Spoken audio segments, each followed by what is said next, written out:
Hoje a gente vai ver então a aula de revisão sistemática e meta-análise, parte 1, tá? dessa temática. Então, meu nome é Sinara Stein e declaro não haver potencial conflito de interesse. Nessa aula a gente vai ter uma breve introdução à revisão sistemática, vamos ver como formular uma questão de pesquisa, como montar uma estratégia de busca, a seleção dos estudos, a avaliação da qualidade metodológica, a extração dos dados e mensagens finais dessa aula. Bom, em relação à introdução à revisão sistemática.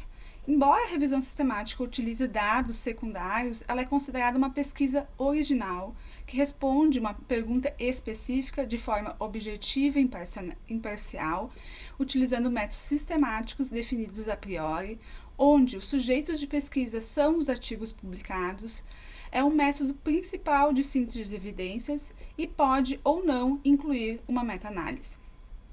Esse quadro mostra, então, as diferenças entre uma revisão narrativa versus uma revisão sistemática.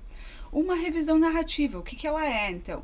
O protótipo dela é um capítulo de livro, um texto escrito por um ou poucos autores, muito bom para você ter um primeiro contato sobre o assunto. Porém, ela utiliza métodos não transparentes, os resultados não são reprodutíveis e a síntese, apresentada é um sumário qualitativo. Já a revisão sistemática, ela é uma questão de pesquisa mais focada.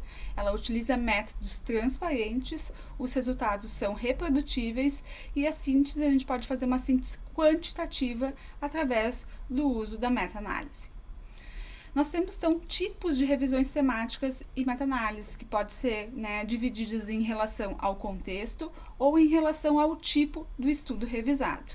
Em relação ao contexto, nós temos revisões da literatura com métodos de revisões sistemáticas para a tomada de decisão, que são menos rigorosas, mais rápidas, realizadas por um revisor, realizadas geralmente pela indústria para a submissão de tecnologias.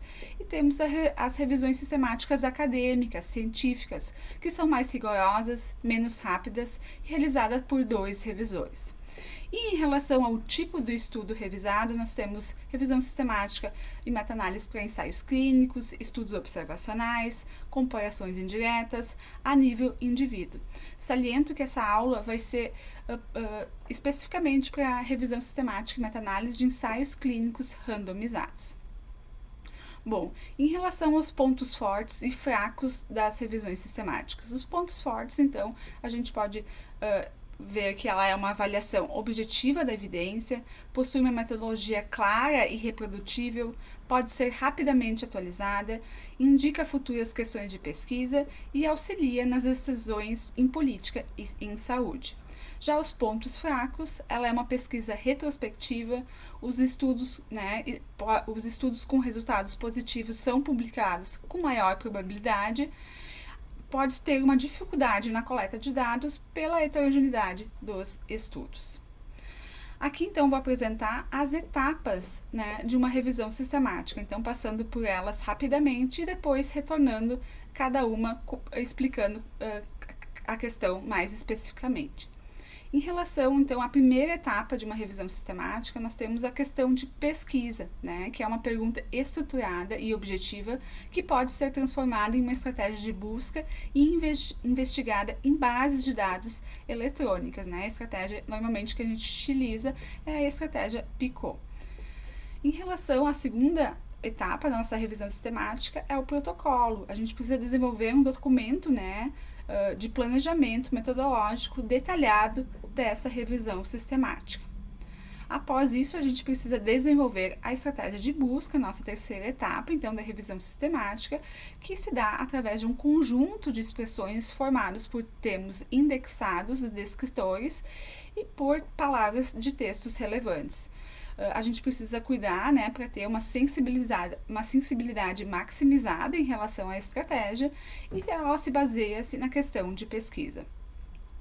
Já a nossa outra etapa, então, da revisão sistemática, a seleção dos estudos, que normalmente é feita por 2 investigadores, baseada nos critérios de elegibilidade do protocolo e possui 2 fases. A fase 1, que é em relação ao título e resumo, e a fase 2, que é a leitura do texto integral, a avaliação do texto integral. A outra fase, então, é a avaliação da qualidade dos estudos incluídos nessa revisão sistemática. Hoje, para ensaios clínicos randomizados, a gente utiliza a ferramenta ROB 2.0.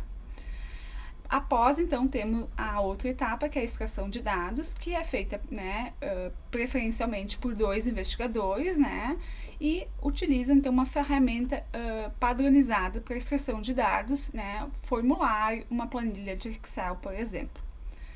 Temos a outra etapa, então, né, a penúltima, que é a análise estatística, né, a gente pode ter, então, a meta-análise, a apresentação desses estudos em gráficos de floresta, o forest plot, né? E é fundamental a gente avaliar, então, a heterogeneidade, caso possua, na revisão sistemática. E a última etapa, então, é a interpretação, redação e publicação, então, dessa revisão sistemática.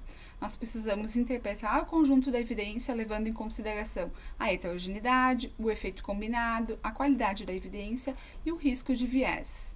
Precisamos emitir uma opinião sobre o conjunto da evidência, se ela responde ou não à nossa questão de pesquisa, e a gente precisa basear isso, então, no checklist do Prisma, né? Bom, então eu vou falar agora sobre a formulação da questão de pesquisa, que é a nossa primeira, então, etapa da nossa revisão sistemática. Como elaborar uma questão de pesquisa? A gente utiliza a estratégia PICOT, né, onde o P se refere à população, o I à intervenção, o C ao comparador, o O em relação ao outcome, desfecho, e o T em relação a tipo de estudo. Aqui nós temos, então, um exemplo de questão de pesquisa, né, uma pergunta: nos pacientes com insuficiência cardíaca, o enalapril é efetivo na redução da mortalidade em comparação com o placebo?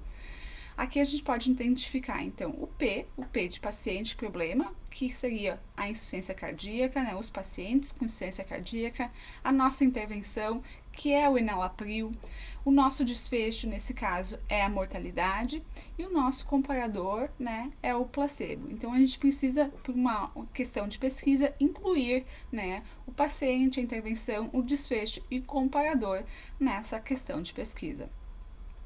No manual da Cochrane, versão 6, atualizado em outubro de 2019, ele sugere 3 níveis para apresentar a questão PICO, né? Nós temos a PICO da revisão sistemática geral, que é uma PICO guarda-chuva, que é a nossa questão, né, geral da revisão sistemática. O PICO para cada síntese planejada, que são picos específicos para cada desfecho, são as nossas picos planejadas. Então se a gente tiver 3 desfechos nessa revisão sistemática, a gente terá que ter 3 picos, né, uma para cada desfecho, e as picos dos estudos incluídos, as picos específicas para cada desfecho, mas nesse caso, as que foram realmente executadas. Os primeiros 2 níveis, então, para questão pico, elas precisam estar no protocolo, e a terceira, que é das específicas para cada desfecho, de que foram realmente executadas, elas só vão aparecer, então, só vão ser, né, disponibilizada após a realização do estudo, então, para o artigo, né, publicado. A nossa segunda etapa, então, nossa revisão sistemática, é o protocolo de revisão sistemática, né, que é o registro oficial do planejamento. Ela aumenta, né, esse protocolo aumenta a validade interna da revisão sistemática e a confiabilidade das conclusões.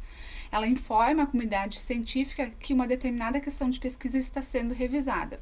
E nós temos 2 opções para o registro, né, desse protocolo. Nós temos um registro gratuito, que é o Próspero, que é um registro desenvolvido pela Universidade de York, né, e publicar o protocolo em um periódico, né, que geralmente é uma publicação paga, né. Além disso, ela possibilita a consulta de revisões em andamento. Esse aqui é, então, a carinha, então, do site, do registro do protocolo do Próspero, né. A gente precisa preencher 40 itens. A primeira questão, então, que a gente precisa preencher é o título da revisão sistemática, e ao final, então, será enviado para avaliação pelos gestores dessa base de dados. Se tiver tudo ok, o registro é liberado. Nossa próxima etapa, então, da revisão sistemática é em relação à estratégia de busca, onde encontrar os estudos. Então, a gente, né, sugere que seja buscados estudos nas bases de dados PubMed, Embase e Croconlibra. E também existem outros bancos, mas esses 3 são essenciais, né? São os mais indicados para a gente encontrar os artigos. Além desses, tem o Sinal, o Lilacs, Pedro e outros, entre outros, né? Além disso, a gente precisa fazer uma busca manual em lista de referência de estudos publicados, busca em banco de registros e estudos não publicados. A gente busca como a gente monta a nossa estratégia de busca. Então, a partir da nossa questão pico, né, que a gente já construiu essa questão pico, a gente elabora, então, um conjunto de palavras, né, uma trinca de palavras que devem conter o paciente, o problema, intervenção e tipo de estudo, tá? Normalmente a gente não sugere, então, incluir na nossa estratégia de busca a comparação e o desfecho, né? Dessa maneira, a gente evita que a gente perca estudos, né? Incluindo o paciente, a intervenção e o tipo de estudo, a gente tem mais certeza que a nossa busca foi mais sensível. A gente, né, utiliza, por exemplo, na base de dados PubMed, as palavras mesh terms mais as palavras de texto para busca sensibilizada. Então, aqui temos um exemplo da palavra insuficiência cardíaca, heart failure, né, onde ela é um mesh e ela possui, então, entre terms, né, que são palavras textuais, sinônimas, né, que querem dizer sobre o mesmo assunto, então. E como a gente monta essa estratégia de busca? A gente coloca, então, aqui a palavra heart failure, identifica que ela é um mesh e liga essas palavras com o termo booleano OR, né? E coloca lado a lado, então, toda essa conjunto de palavras dos entre terms, certo? Além disso, a gente, né, tem o outro operador booleano, que é o AND, né? Que a gente vai ligar, então, em relação à intervenção e em relação ao tipo de estudo, né? Então, o OR a gente usa entre as palavras sinônimas e o AND para combinar, então, a nossa intervenção, a nossa população, a nossa intervenção e o nosso tipo de estudo. A gente deve evitar, então, a utilização do NOT. Aqui eu trago um exemplo, então, de filtro para tipo de estudo de ensaios clínicos randomizados. Esse aqui é especificamente para o PubMed, então, Robinson, em 2002, publicou, então, uma estratégia de busca sensível para tipo de estudo, já testada, né, ela possui muito utilizada, então a gente sugere que vocês utilizem esse conjunto de palavras quando se refere a filtro de ensaios clínicos randomizados para a base de dados PubMed. E também eu trago 2 aqui exemplos de conjunto de palavras para a base de dados Embase, tá? Que também já foram testadas e possuem uma alta sensibilidade. Para a base de dados Cochrane, não é necessário a gente colocar, então, um filtro para tipo de estudo, já que essa base ela inclui somente ensaios clínicos randomizados e revisões sistemáticas nessa base. A nossa próxima etapa é a seleção dos estudos. A gente sugere, então, que se use gerenciadores de referências, que são fundamentais para a seleção dos estudos, principalmente na fase 1, né, da seleção dos estudos. Eles identificam e removem referências duplicadas. A gente, né, eu mostro aqui 3 opções, então, de gerenciadores de referências, o EndNote X9, né, e tem outras versões prévias, que é um gerenciador pago, mas também temos gratuitos como o Mendeley e Zotero, que tem a mesma função. Então, a gente sugere fortemente que use esses gerenciadores de referência para realizar a revisão sistemática e que não usem, então, tabelas de Excel ou façam manualmente essa parte de seleção dos estudos. Em relação à seleção dos estudos ainda, a gente precisa definir a priori os critérios de inclusão e exclusão, seguir a questão PICO e também, né, ela precisa ter critérios claros e reprodutíveis e, como eu falei, ela possui 2 fases, né? Então, a primeira fase em relação a títulos e resumos e a segunda fase, então, em relação a textos completos. Aqui, então, falando sobre essas fases, então, na fase 1, Títulos e resumos, a gente sugere 2 revisores independentes, que mantido o artigo selecionado por ao menos um revisor e é geralmente feita no gerenciador de referências. Na fase 2, então, a gente avalia o texto completo, sugerimos, então, 2 revisores independentes. Há necessidade de concordância, então, para incluir ou excluir estudo, se discordância, consenso ou avaliação por um terceiro revisor, e a gente precisa anotar, então, o motivo de exclusão. Depois, né, a gente já pode, depois que a gente fazer toda a seleção, a busca e a seleção desses estudos, a gente vai ter, então, já a nossa figura 1 da nossa revisão sistemática, que é o fluxograma. A gente deve seguir, então, o fluxograma do Prisma, né, do guia metodológico disso, e a gente vai, então, preencher esse fluxograma com os resultados, então, da nossa busca e da nossa seleção nas 2 fases. Em relação à qualidade metodológica desses estudos incluídos, né? Como eu falei para vocês anteriormente, a partir então do manual da Cochrane 6, que foi atualizado ano passado, em 2019, em outubro de 2019, a Cochrane, né, ela indica então o uso do ROB 2.0 para avaliação do risco de viés. Aqui nesse site, Risk of Bias, tem além do manual da Cochrane, nesse site também tem toda a informação sobre essa ferramenta, né? Tem os guias, tem um macro do Excel que a gente faz a avaliação mais automatizada, né? Então, nesse site tem todas os manuais referente a essa ferramenta. Então, o que ela é? É uma nova ferramenta para avaliação da qualidade de ensaios clínicos randomizados. Como eu falei para vocês anteriormente, a partir da versão 6 do manual da Cochrane, em outubro de 2019, ele substitui o instrumento Cochrane Risk of Bias Tool, que é a ROB 1.0, que também estava presente no HAVMAN, né, que é um instrumento para realizar meta-análise. Ela possui uma extensa documentação nessa nova versão do manual da Cochrane e também nesse site que eu acabei de mostrar para vocês, que é o Risk of Bias. E uma questão importante dessa mudança é que a avaliação não é mais realizada por estudo, mas por desfecho em cada estudo. Tá? Ela possui 5 domínios com questões específicas para cada domínio. Então, a gente não pode incluir nenhum domínio, são esses 5 domínios, tá? O primeiro domínio, então, se fala em relação ao processo de randomização. A gente precisa avaliar se ele foi central, se ele foi sigiloso, se foi randômico e se houve desequilíbrios basais. O segundo domínio, então, fala sobre desvios da intervenção proposta. A gente precisa avaliar o cegamento dos pacientes e pesquisadores e se foi feita análise de intent to treat. O terceiro domínio é em relação a dados faltantes. A gente precisa avaliar as perdas excessivas ou desbalanceadas entre os grupos. O quarto domínio é em relação à aferição do desfecho. A gente precisa ver quem, né, deveria estar cegado em relação a esse desfecho, então, o cegamento dos avaliadores e analistas. Eu chamo a atenção, então, que a gente precisa, nesse domínio, avaliar quem deveria estar cegado no desfecho, né? Dependendo do desfecho, a gente precisa olhar para quem deveria estar cegado.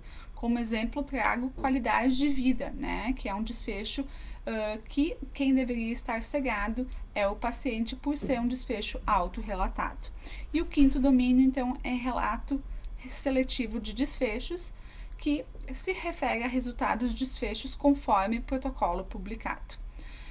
Bom, em relação às particularidades da aplicação do instrumento ROB 2.0, ela possui questões sinalizadoras, tá? Como respostas sim, provavelmente sim, não, provavelmente não e não informado.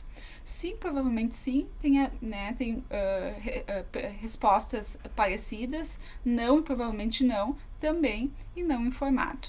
Aqui eu trago exemplo, então, de um gráfico, uma árvore, né, de decisão do primeiro domínio, então, que é em relação ao processo de randomização, né? Então, o 1.2 a gente vai responder assim: o processo de randomização foi sigiloso? Se sim, ou provavelmente sim, a gente responde outra pergunta. Ele foi randômico? Se sim, provavelmente sim e não informado, a gente vai para outra pergunta que houve desequilíbrios basais que sugerem algum problema com o processo de randomização. Se não, provavelmente não, ou não informado, o domínio ele é classificado como baixo risco de viés. Além disso, nós temos outros, então, particularidades da aplicação do instrumento ROB 2.0. Chamo a atenção, então, que a gente precisa responder uma pergunta antes da gente iniciar a avaliação. Qual é o objetivo da nossa revisão sistemática? A gente precisa distinguir entre o efeito da atribuição à intervenção e o efeito a aderir à intervenção. Então, qual o objetivo da nossa revisão sistemática? Se o efeito é avaliar o efeito, né, normal à intervenção, se os pacientes iniciaram e como evoluíram, que a gente chama de effect intent to treat, ou avaliar o efeito de iniciar e aderir à intervenção. Então, avaliar só aqueles pacientes que começaram e terminaram a intervenção. Então, a gente precisa estar vendo qual foi o objetivo da nossa revisão sistemática para poder escolher lá, setar esse, porque dependendo do que a gente vai escolher, muda algumas perguntas do domínio 2. Saliento já, né, reforço que mais de 90% das revisões sistemáticas têm o objetivo de avaliar o efeito da atribuição à intervenção, então o efeito da vida real mesmo, tá? Além disso, a gente tem o risco de viés geral, né, então que isso a gente não tinha no ROB 1.0, que ele é determinado pelo pior domínio. Em relação à extração de dados, então, a gente precisa fazer uma extração independente, no mínimo 2 revisores, né? Isso é indicado. E a gente precisa utilizar um instrumento para registro dessas informações, uma planilha de Excel. Então, né, quais são as informações a serem extraídas normalmente? A gente extrai as características de estudos, como, por exemplo, autor, ano, o N total, né? Qual foi quais foram as intervenções, então, desse estudo, as características dos pacientes, idade, sexo, comorbidades e também os desfechos, né? Dependendo dos desfechos que são categóricos ou contínuos, a gente vai extrair em relação aos categóricos o N total e o número de eventos, e em relação aos desfechos contínuos, o N total, a média e o desvio padrão. Além disso, a gente precisa, né, estar extraindo, então, os resultados da nossa avaliação da qualidade metodológica. Então, terminando nossa aula nessa primeira fase, primeira aula, então, de revisão sistemática, trago algumas mensagens finais. Planeje e registre sua revisão sistemática. É essencial, então, que a gente tenha um registro dessa revisão sistemática. Forme uma equipe, né, que deve ser no mínimo de 2 revisores. Construa uma pergunta de pesquisa focada, né? Então a gente precisa construir essa pergunta de pesquisa e ver se ela já não foi respondida em algum momento. Teste sua estratégia de busca, ela deve ser abrangente. Então, uma das principais fases de uma revisão sistemática é a estratégia de busca. Então, a gente precisa perder bastante tempo, né, e, entre aspas, ganhar, né, para não precisar retornar, montando uma estratégia de busca abrangente. E utilize ferramentas adequadas para avaliar a qualidade dos estudos incluídos. Muito obrigada!